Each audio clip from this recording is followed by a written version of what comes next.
नमस्कार। मैं डॉक्टर सौरभ शर्मा, सह आचार्य इतिहास। आज के इस YouTube वीडियो में हम लोग बौद्ध धर्म के पतन के कारणों के बारे में अध्ययन करेंगे। यहाँ पर यह देखना बहुत ही महत्वपूर्ण है कि बौद्ध धर्म जो कि तीव्र गति से अपने उद्भव के बाद विस्तारित हुआ, और हमने बौद्ध धर्म के विभिन्न विषयों पर अध्ययन करते समय देखा है कि किस प्रकार से यह धर्म अपने उद्भव के उपरांत लोकप्रिय होता चला गया और केवल भारतीय सीमाओं तक ही सीमित नहीं रहा, और भारत के बाहर विदेशी धरती पर भी विभिन्न लोगों ने इसको अपनाया। इसके अनुयायी और इसके विस्तार का क्षेत्र तीव्र गति से प्रसारित होता चला गया। लेकिन ऐसे क्या कारण रहे कि यह बौद्ध धर्म कालांतर में अपना प्रभाव खोता चला गया, और धीरे धीरे हम देखते हैं कि भारतीय जन्मभूमि जहाँ इसका उद्भव हुआ है, वहाँ से इसके अनुयायियों की संख्या धीरे धीरे घटती चली गई। इसके क्या कारण थे, उन कारणों के बारे में आज हम इस वीडियो में चर्चा करेंगे। बौद्ध धर्म के पतन के कारणों के बारे में चर्चा करें तो यहाँ पर यह देखना आवश्यक हो जाता है कि इस धर्म का उद्भव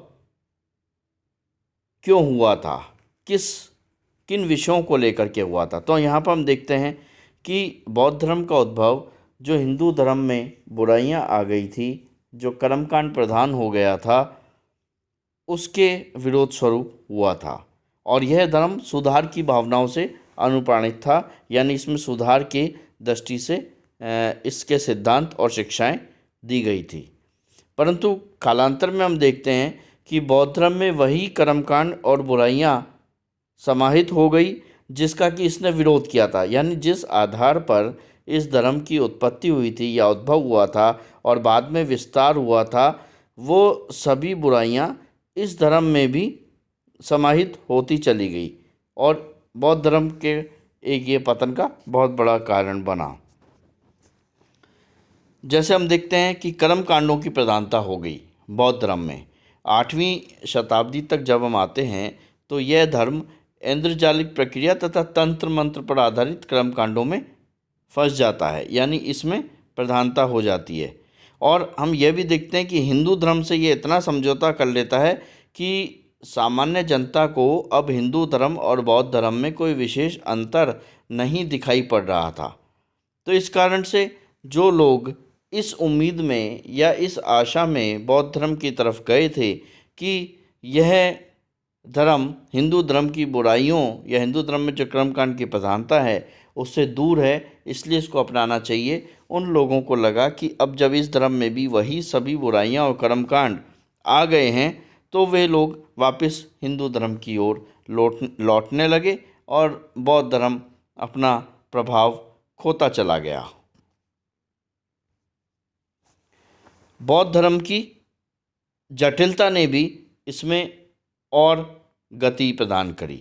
जैसे बौद्ध धर्म जटिलता की ओर बढ़ रहा था, हिंदू धर्म जो कि अपना प्रभाव कम होने से प्रभावित हो रहा था, उसने अपने आप में कुछ सुधार करने प्रारंभ कर दिए थे। तो यहाँ पर एक उल्टी प्रक्रिया चल रही थी कि बौद्ध धर्म तो जटिलता की ओर बढ़ रहा था और हिंदू धर्म सरलता की ओर बढ़ रहा था। हम देखते हैं हिंदू धर्म में जो भक्ति आंदोलन हुआ है वो इसी का परिणाम था। भक्ति आंदोलन हिंदू धर्म की बुराइयों को दूर करने का एक प्रयास था। फलस्वरूप जो लोग अपनी सामाजिक स्थिति या अन्य कारणों से बौद्ध धर्म की ओर आकर्षित हुए थे, जिन्होंने बौद्ध धर्म को अपनाया था, वे वापस हिंदू धर्म में लौटने लगे।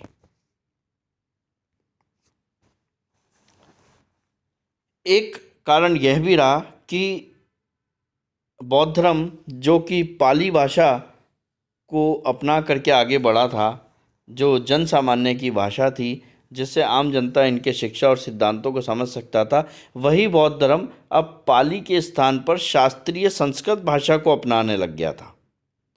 और जब संस्कृत भाषा को अपनाया तो बौद्ध धर्म के पतन का एक बहुत बड़ा कारण बना, क्योंकि संस्कृत एक शास्त्रीय भाषा थी।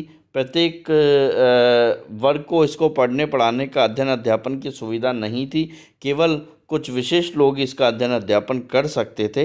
इस कारण से जन सामान्य से बौद्ध धर्म अब दूर होता चला गया।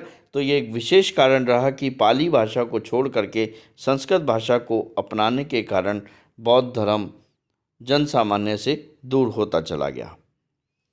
इसके अतिरिक्त बौद्ध धर्म में क्योंकि राजकीय संरक्षण मिला था और काफ़ी लोगों ने इसको अपनाया था, तो अत्यधिक दान और धन संग्रह हो रहा था, क्योंकि व्यापारिक वर्ग ने इसको विशेष रूप से अपनाया था।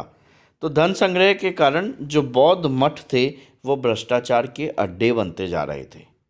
बौद्ध भिक्षु जो थे वे आलसी हो गए थे और अकर्मण्य हो गए थे, जिसके कारण से आम जनता में बौद्ध धर्म की छवि खराब होती जा रही थी और जनता बौद्ध धर्म को छोड़कर पुनः हिंदू धर्म की ओर लौटने लगी थी। इसके अतिरिक्त बौद्ध धर्म की स्थापना जिन उद्देश्यों को लेकर के हुई थी, आगे चल के वो उद्देश्य परिवर्तित होते चले गए और बौद्ध धर्म में भी काफ़ी मतभेद आने लगे और बौद्ध धर्म अनेक संप्रदायों में विभाजित होने लगा। जैसे हम देखते हैं कि प्रमुख रूप से 3 संप्रदाय हमारे सामने, वज्रयान और हीनयान और महायान, ये 3 संप्रदायों में बौद्ध धर्म विभाजित हो गया, जो कि बौद्ध धर्म के पतन का एक प्रमुख कारण रहा, क्योंकि बौद्ध धर्म की जो एकता थी वो खंडित होती चली गई। इसके अतिरिक्त बौद्ध धर्म के विस्तार का एक बहुत बड़ा कारण यह था कि बौद्ध धर्म को राजकीय संरक्षण प्राप्त हुआ था। विभिन्न राजाओं ने इसको अपनाया था और उनको देख करके विभिन्न राजाओं की जो प्रजा थी उन्होंने भी इसको अपना लिया था। लेकिन हम देखते हैं कि कनिष्क के उपरांत इस धर्म को कोई विशेष राजकीय संरक्षण प्राप्त नहीं हुआ, जिसके कारण से बौद्ध धर्म धीरे धीरे अपना प्रभाव खोता चला गया। और यहीं हम देखेंगे कि बौद्ध धर्म को तो राजकीय संरक्षण नहीं मिल रहा था और वहीं हिंदू धर्म जो थे, हिंदू धर्म को संरक्षण मिल रहा था। गुप्त शासक जो कि प्राचीन भारत के एक प्रमुख शासक रहे हैं, गुप्त शासकों ने गुप्त काल में हिंदू धर्म को संरक्षण प्रदान करना शुरू किया था और राजकीय समर्थन के कारण जो जनता थी वो भी हिंदू धर्म की तरफ आकर्षित हो रही थी। इसके अतिरिक्त हम देखते हैं कि बौद्ध धर्म जो कि हिंदू धर्म की बुराइयों के में सुधार की दृष्टि से स्थापित हुआ था, कालांतर में बौद्ध धर्म में भी वही सभी सिद्धांत और शिक्षाएं अपनाई जाने लगी जो कि हिंदू धर्म के मुख्य सिद्धांत और शिक्षाएं थी। जैसे अवतारवाद का सिद्धांत, देवताओं की पूजा करना, स्वर्ग की अवधारणा, इस सब को हिंदू धर्म की जो अवधारणाएं थी इनको बौद्ध धर्म ने भी अपना लिया था। ये हिंदू धर्म की विशेषताएं होती थी। इसके अतिरिक्त जो हिंदू धर्मशास्त्र थे उन्होंने बुद्ध को भी भगवान का दर्जा दे दिया था और 10 अवतारों में से एक अवतार के रूप में इसको स्वीकार कर लिया था। तो भगवान बुद्ध को भी 10 अवतारों में से एक अवतार मान लिया गया था, जिससे बौद्ध धर्म धीरे धीरे हिंदू धर्म में ही समाहित होता चला गया। तो ये एक अंतर प्रक्रिया थी कि बौद्ध धर्म तो हिंदू धर्म के सिद्धांतों को अपना रहा था और यहाँ पर हिंदू धर्म बौद्ध धर्म के जो भगवान बुद्ध हैं उनको भगवान का दर्जा दे करके 10वें अवतार मान करके उनसे अपने आप में समाहित कर रहा था। इसके अतिरिक्त हम यह भी देखते हैं कि बौद्ध मठों में अतिरिक्त धन संचय हो गया था। इसके कारण से जो तुर्क हमलावर थे वो ये समझते थे, जो तुर्की आक्रमणकारी थे, कि बौद्ध मठों को लूट करके काफ़ी धन और संपत्ति प्राप्त की जा सकती है।